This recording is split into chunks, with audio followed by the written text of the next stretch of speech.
Les aventuriers d'HubSpot by 1 minute 30 avec Gabriel Dabichouevel. Bonjour à tous, je suis ravi de vous accueillir pour ce nouvel épisode des aventuriers d'HubSpot avec Joselito Tirado, le nouveau membre de notre équipe en charge du RevOps chez nous. Comment vas-tu, Joselito ? Je vais bien, merci Gabriel, et toi comment vas-tu ? Super. Deuxième semaine autour de cette question de revenus, de RevOps. Aujourd'hui, on va parler de revenus architecture en anglais, qui est un concept du cabinet Winning by Design. Tu vas nous expliquer ce que c'est et comment ça marche et à qui ça s'adresse. Mais avant ça, je suis ravi de vous accueillir dans les aventuriers d'HubSpot, le podcast qui vous emmène dans un voyage passionnant à la découverte du monde du CRM. Je suis Gabriel Dabichouevel, votre guide pour cette aventure et fondateur d'1 minute 30, partenaire HubSpot des entreprises ambitieuses. Que ce soit pour le conseil, l'intégration, la formation ou en tant qu'agence, 1 minute 30 sera à vos côtés à chaque étape de votre aventure. Notre mission est simple, vous aider à dépasser les objectifs de votre investissement HubSpot. Joselito, dis-nous, qu'est-ce que c'est que l'architecture de revenus ? C'est une certification disponible en France, dispensée par Winning by Design. Je suis certifié architecte du revenu. Alors, Winning by Design, c'est un cabinet de conseil américain, conseil et formation, qui est né en 2014, donc ça commence à faire quelques années, et qui s'est spécialisé sur les scale-up. Donc vraiment les entreprises à très forte croissance. Je rappelle, un scale-up, c'est vraiment sur 3 ans, comment passer de 1, c'est la promesse Winning by Design, comment en 36 mois on passe de 1 à 100 millions de dollars. Donc on n'est pas en train de discuter de quelque chose de linéaire, il y a vraiment une exponentielle. Et Winning by Design s'est spécialisé sur les organisations à revenus récurrents. On pense généralement aux éditeurs de logiciels, mais pas que. De plus en plus d'organisations réfléchissent et implémentent des modèles de revenus récurrents, mais c'est quand même surtout des entreprises B2B SaaS aux États-Unis. Le constat, en fait, ça a été fondé par un Néerlandais qui s'appelle Jaco van de Kooi. C'est un scientifique à la base, c'est un ingénieur agronome, donc il est très méthode, process, ok. Et son constat était de dire, dans les organisations qu'ils ont accompagnées, pourquoi on scale pas en fait? Pourquoi on a du mal à faire ce travail de scale? C'est un problème d'alignement. Tu as les fondateurs qui arrivent avec leur vision du monde, leur méthode. Tu recrutes un directeur marketing qui arrive avec ses méthodes. Tu grandis, tu vas prendre quelqu'un en charge du customer success, donc relation client, qui vient avec sa méthode. Et puis tu as comme ça ton parcours client. Chacun va avoir sa petite méthode. C'est très décalé, c'est très décousu. Généralement, pour que ça tienne debout, tu vas recruter des consultants qui vont étayer le tout. Mais bon, c'est en équilibre instable. Le deuxième constat, alors typiquement pour ces histoires de méthode et d'alignement, chez les sales, tu vas avoir le BANT, ça commence à dater, Q2C Selling, t'en parleras mieux que moi, la super méthode HubSpot, alors je la lis parce que PGPTCIBA. Oui, t'en as plein, t'as les médics, t'as les spins, les médics, quantitative selling, etc. Donc chacun vient avec sa méthode et tu changes de directeur commercial, tu changes de méthode. Hein. Au marketing, t'as l'INBAN, la BM, et puis au customer success, tu vas avoir du NPS, du CES, du SAM, etc. Le deuxième constat qui a été fait par Jaco van de Kooi, c'est cette notion de pensée linéaire, c'est-à-dire on veut scale, mais on a quand même une pensée assez linéaire de si je veux 2 fois plus de chiffre d'affaires, alors 2 fois plus de leads. Ok, ça marche de moins en moins bien vraisemblablement. Et puis on a cette notion, les organisations sont très très orientées acquisition depuis 24-36 mois. Je ne sais pas pourquoi, il semblerait que l'argent soit moins gratuit ou moins magique, et l'acquisition coûte de plus en plus cher. Et on a tendance, peut facilement délaisser la partie client. Or, ce que l'on constate aujourd'hui, c'est qu'à partir du moment où tu vas facturer mensuellement un client, tu dois créer de l'impact mensuellement chez lui. Et qu'est-ce qu'on appelle de l'impact ? C'est qu'il y a un avant et un après. Et on doit je récapitule d'abord, avant qu'on attaque. Il y a une question de problématique d'alignement sur l'ensemble du parcours client entre le marketing, les ventes et le service. Il y a une pensée linéaire, ça je trouve que c'est assez juste comme explication, c'est très difficile de penser l'exponentiel, de penser les effets multiplicateurs et on a quand même ce côté x2, machin. Et le dernier point, c'était une concentration trop forte sur l'acquisition et pas assez sur la relation client. Et alors que effectivement, pour moi, l'exponentielle, elle arrive le jour où un client parle à un autre client et que tu entraînes un bouche à oreille. Ben oui. Et c'est là qu'est l'exponentiel. C'est là qu'est l'exponentiel. Ce qu'explique en fait Winning by Design à travers l'architecture de revenus. Eux disent en fait on a une pensée en entonnoir. Alors on a la roue, ok, ça chez HubSpot on connaît. On a l'entonnoir qui est de dire j'ai un entonnoir. Alors au marketing c'est le tofu, bofu, mofu, top of the funnel, middle et bottom of the funnel. Et chez les sales, c'est ça, c'est tu as tes leads et puis tu vas au fur et à mesure faire ton R1, ton R2 et à la fin, il te reste ton client. Et Jacob Van de Kooi, il l'explique très bien, il dit c'est bien d'avoir votre histoire d'entonnoir, sauf que là où se crée le business et la récurrence, c'est de l'autre côté. C'est une fois que tu as onboardé le client. C'est pour ça qu'il a proposé de retourner 90 degrés ces fameux entonnoirs. Il y a cette vision du monde qui s'appelle le bow tie, le nœud papillon. Au tout début d'une minute 30, j'avais le sablier. Donc l'entonnoir, ding ding. Et j'avais c'est exactement ça. Les premiers schémas d'une minute 30, c'était le sablier. Puis après, je suis rentré dans le moule HubSpot avec juste un entonnoir, etc. Mais au début, je le voyais vraiment comme un sablier. Et je te l'ai dit, tu es un chercheur en fait. Et c'est la même chose. Jacob Van de Kooi, c'est un chercheur. Et il a pris ce sablier. Il dit mais si tu le tournes et que tu le mets à l'horizontale, qu'est-ce qui va se passer? C'est que d'un côté, tu as le marketing et les ventes. Et en fait, il dit bien, c'est une promesse. Il n'y a pas d'impact, en fait, du tout à cette étape-là. C'est au moment où tu onboardes ton client et que tu commences à créer de l'impact chez lui, tu tiens tes promesses, que là, tu vas avoir ce moteur de croissance. Et effectivement, quand ton client va commencer à parler à un autre client, ton coût d'acquisition diminue, et finalement, à ressources quasi constantes, là, tu vas avoir une explosion, une envolée du chiffre d'affaires.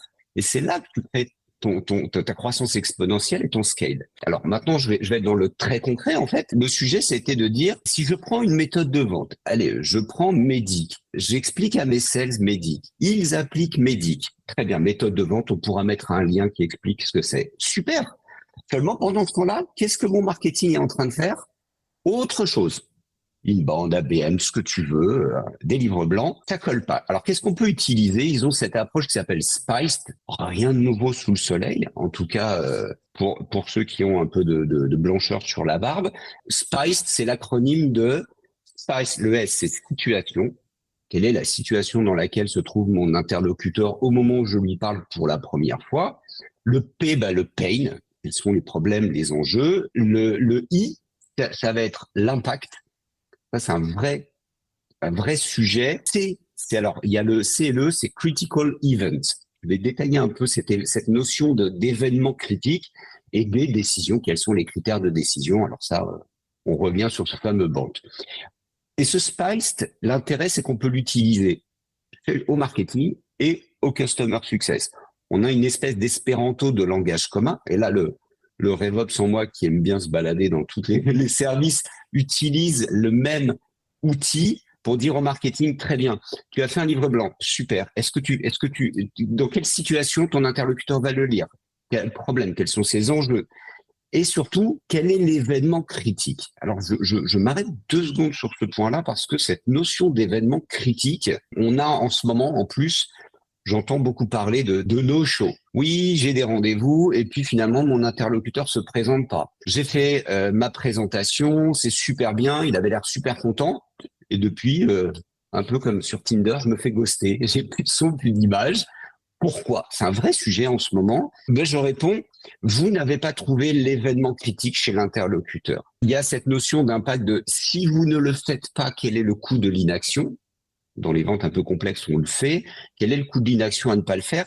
Et quel est cet événement critique? Quel moment, si tu ne fais pas ça, il va falloir passer à la caisse, Gabriel, il va falloir que tu payes. C'est-à-dire que l'impact de ta décision ou de ta non-décision, à quel moment tu vas payer les conséquences? Si tu trouves ça, que ce soit au marketing, au sales ou au customer success, là, tu as un vrai effet de levier et un vrai passage à l'action. C'est tout le problème qu'on rencontre aujourd'hui. Environnement incertain, il y a moins d'argent, entre guillemets, mais en tout cas, l'argent est moins liquide. Résultat des courses, on a on assiste à une non-prise de décision. Moi, j'ai découvert la méthode Spiced avec Maxence Pindavoine, qui est quelqu'un que je connais depuis très longtemps. On bossait ensemble chez SFR il y a 15 ans, un truc 20 ans peut-être même. Donc ça commence à dater. Maxence qui d'ailleurs, quand il était en Australie, m'a fait découvrir l'inbound marketing, et c'est grâce à lui que j'ai monté 1 minute 30, enfin que j'ai fait d'1 minute 30 ce leader de l'inbound marketing. Donc je lui dois beaucoup, et là, il y a quelques années, lui aussi c'est un chercheur, une tête renifleuse. Il m'a parlé de Spiced au moment où j'essayais de lancer SalesDeck, et je trouve qu'effectivement, il y a une démarche très intéressante. Tu parlais de situation pain, donc ça c'est assez classique, et identifier le problème. T'as pas trop parlé du I, et moi je trouve que le I est hyper intéressant, avec cette capacité de dire je transforme ta pain en retour sur investissement. Et tu dois faire ce travail-là, et ça rejoint toutes les méthodes de value selling, ce genre de choses. Tu dois faire ce travail-là de conscientisation par le client de ce que ça va lui rapporter d'investir dans ton produit, dans ton service. Et tant qu'il n'a pas fait cette conscientisation, ça sert à rien d'avancer. Et la deuxième étape, c'est j'ai conscientisé que ça va me rapporter de l'argent, et j'ai une date, ton critical event, limite pour faire cette bascule que je n'ai pas faite. Et typiquement, nous, dans un cas client récent, on s'est retrouvé avec une conscientisation, un critical event parce que c'était une fin de contrat Salesforce, et qu'il a fallu, et qu'on avait un timing précis. Et le client s'en est sorti, il a conscience du truc, du bénéfice d'HubSpot par rapport à Salesforce, etc. Mais le critical event était finalement trop tôt, mettait une pression trop forte, et il a décidé de renégocier une prolongation avec Salesforce pour avoir plus de temps. Donc, même dans une situation où on a le spice complet, on n'a pas eu la décision, le dé de la fin, parce que risque sur le délai. Je trouve ça excellent parce que, en attendant, ça te permet, toi, de ne pas consacrer de l'énergie inutilement. Et ça évite quand même beaucoup de frustration. Combien t'as de celles qui disent je sais pas. Comment ça tu sais pas pourquoi il a dit non? Je sais pas. Non, tu dois savoir en fait. Et ton exemple est vraiment très bon parce que ça veut dire que tu n'as pas mis une pression inutile sur ton interlocuteur, et que de l'autre côté, quand néanmoins le critical event, le deuxième, va revenir, il te connaît, il t'a identifié, il sait que tu étais là au bon moment et que tu as respecté son nom, et il va avoir tendance à te rappeler toi en priorité. Alors d'ailleurs, il m'a rappelé hier pour un sujet marketing avant la migration. Donc, précisons à nos auditeurs que nous n'avons pas répété. C'est vraiment du freestyle. Donc, mais tu as raison, cette notion d'impact, elle est importante au niveau sales. Elle est importante au marketing. Je taquinais. Effectivement, c'est l'étape qui est souvent sautée. On veut aller trop vite à la démo. On n'a pas fait conscientiser l'impact et la valeur de ce qu'on fait. On passe directement dans un discours de vendeur où on blablate. On n'écoute plus le client, alors que le client, lui, il n'a pas encore compris à quoi ça allait lui servir. Et on le détecte pas au marketing. Je trouve qu'on a, avec HubSpot, quand tu as autant de données, de comportementales sur ton interlocuteur. Combien de fois ça a dû t'arriver, moi aussi, tu télécharges un livre blanc, 10 minutes après, tu as un call. Mais laisse-moi lire les 90 pages de ton livre blanc, s'il te plaît. Et si tu m'appelles, si dans ton document, je ne sens pas le avant-après, si la lecture de ton livre ne crée pas chez moi d'impact, c'est que je ne suis pas prêt. Attends, continue à travailler cette notion d'impact. Alors, compliqué ce que tu viens de dire. Après, il faudra qu'on revienne vraiment sur le spike à chaque étape, mais compliqué parce qu'on sait aussi que plein de gens téléchargent des livres blancs qu'ils ne lisent jamais. Et si tu les épelles pas dans la minute où ils ont téléchargé, ils ont déjà oublié qu'ils l'ont téléchargé vu qu'ils l'ont jamais lu. On revient sur, si tu m'appelles, par contre, fais-le non pas pour me proposer une démo, mais justement pour aller creuser cet impact. Tu as téléchargé ce livre blanc, tu as quelque chose en tête, donc on va revenir sur ta situation, ton pain. Et si mon call dit, OK, mais pourquoi maintenant? Pourquoi vous voulez le faire? Qu'est-ce que ça va changer? Ton interlocuteur te dit, 2 secondes. Les questions que tu es en train de me poser m'intéressent. Est-ce qu'on peut programmer un deuxième rendez-vous, etc. Et là, tu retrouves cet alignement, et c'est très concret. Hein. Je reviens quand même sur ce que l'on fait chez nos clients. Ça, c'est très, très concret d'aller regarder le derrière un livre blanc. On l'a trop vécu. Le marketing produit un super contenu. les sales sont ou pas au courant ou ne savent pas en fait comment l'utiliser. Et c'est ton rôle en tant qu'architecte du revenu et encore plus en tant que RevOps très, très opérationnel de faire ce bridge entre marketing et sales en disant voilà comment tu pourrais, ce que tu pourrais dire quand tu vas appeler ton interlocuteur qui vient de télécharger un livre blanc. Je voudrais quand même revenir sur un point parce que tu as parlé d'intérêt composé et il y a quelque chose que je trouve très intéressant dans cette notion d'architecture du revenu, de Spice et de cette méthode en général, c'est quand on mesure un parcours client, bien souvent on va chercher les volumes. Combien de leads, combien de ceci, combien de cela, etc., etc. Il y a quelque chose que je vois rarement mesurer, c'est la vélocité entre chaque étape. Et ça, c'est quelque chose que j'ai découvert via Maxence Pindavoine aussi, à travers l'architecture de revenus. C'est prenez toutes vos étapes, mesurez la vélocité et sur une étape en particulier, essayez de raccourcir cette vélocité. Je prendrai juste un exemple parce que je l'ai mis en place et ça a eu beaucoup d'impact chez un client. C'est j'ai un commercial qui me dit moi c'est 3 rendez-vous. Mon process c'est 3 rendez-vous. D'accord. Tu passes combien de temps par rendez-vous? 90 minutes. Ok. On va faire quelque chose. Tu vas limiter à 60 minutes chaque rendez-vous. On a retravaillé tout son pitch pour passer de 90 à 60.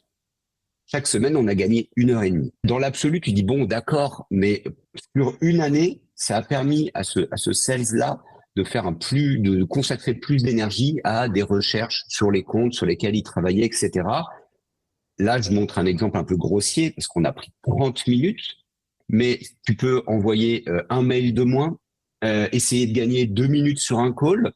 Et cette notion d'intérêt composé fait que ce sont des petites actions, mais qui, sur une année, vont avoir un changement, vont avoir un impact important dans ton organisation. Et c'est aussi ça qu'on va chercher d'être parfois assez chirurgical sur un petit point en particulier, plutôt que de dire faut que je change tout le playbook de mes commerciaux, faut que je rechange toute mon approche marketing. Non, il y a cette notion d'agilité, de travaillons des petites choses à la fois. On arrive au bout de cet épisode. J'espère que vous avez mieux compris cette question d'architecture de revenus, de travail complet sur l'alignement, sur ce beau taille, donc ce nœud papillon. Enfin, on ne s'intéresse pas qu'au début, qu'à l'acquisition, mais on va s'intéresser à tout le parcours, à toutes les étapes, à créer de l'impact à chacune de ces étapes, à réduire la vélocité, à accélérer la vélocité, donc à réduire le temps entre chaque étape pour que justement on ait cette logique exponentielle et une accélération de scale. Dernière question, on parle beaucoup de scale, de scale-up. Peu d'entreprises sont des scale-up et ont ce potentiel de scale-up en termes de financement, en termes de croissance, etc. Comment ça s'applique? Est-ce que ça s'applique à des entreprises plus traditionnelles avec moins de capacité à croître de façon exponentielle? Alors, bonne question. Je suis certifié depuis 2 ans maintenant en tant qu'architecte du revenu. Or, je l'ai jamais appliqué dans des scale-up. Je l'ai appliqué dans des petites entreprises. Ça fonctionne très bien. Il y a des ajustements, c'est-à-dire que on va pas aller chercher les mêmes métriques, on va pas prendre cette méthode dans son ensemble. Ça fonctionne très bien dans des petites structures et ça fonctionne très bien aussi dans des PME.